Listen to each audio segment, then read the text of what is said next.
เรื่องรายสนายบงหนังชีวาโดยเรื่องดราม่าได้เกตะไตពួកយើងស្គាល់គ្នាតាំងពីក្មេងៗតែងដើរលេងជាមួយគ្នាវេលាចេះតែទៅមុំបងក៏ឈុំលែងទុំរឿងក្នុងបេះដូងមានភៀមក្លាហានសារភាព5អូនថាបងលួចស្រឡាញ់ស្ងួនជាយូររឿងមួយដែលបងរំភើបជាងគេក្នុងជីវិតគឺว่ามันមានចិនលើបងដែរចាំទេបងធ្លាប់សន្យាយកអូនជាគូស្នេហ៍ពេលនេះបងធ្វើវាបានហើយអូនដឹងទេអូនជាព្រះនាងសូមផ្ញើចំរៀងមួយនេះជូនជីវាដើម្បីបញ្ជាក់ពីចិនដែលមានលើស្រកនិថាតែរៀបរាប់យ៉ាងណាមិនអូសូមអូនយកបេះដូងមកមើលរកក្រុមទុំវើ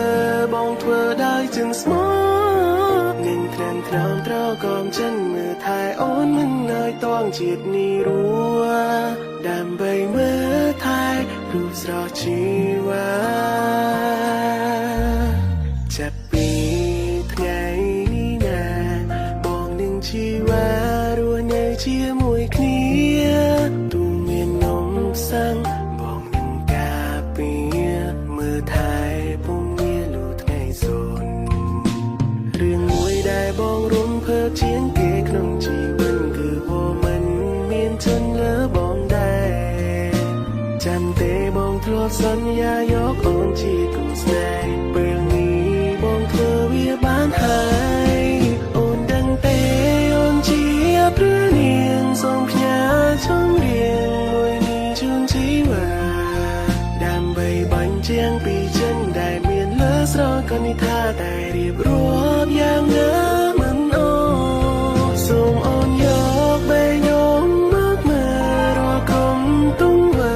បងធ្វើដោយจึងស្មោះនឹងត្រង់ត្រកំចិនមើលថែអូនមិនឲ្យតងជាតិនេះរួ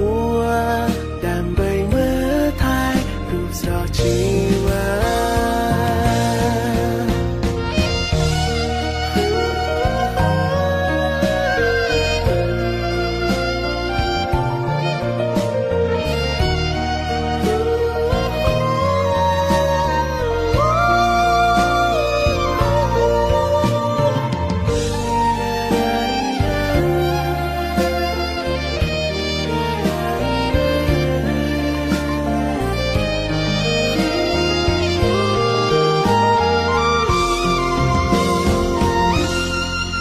អូនដឹងទេ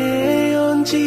ព្រះនាងសូមផ្ញើចំរៀងមួយនេះជូនជីវាដើម្បីបញ្ជាក់ពីចិនដែលមានលើស្រកនិថាតែរៀបរាប់យ៉ាងណាមិនអូ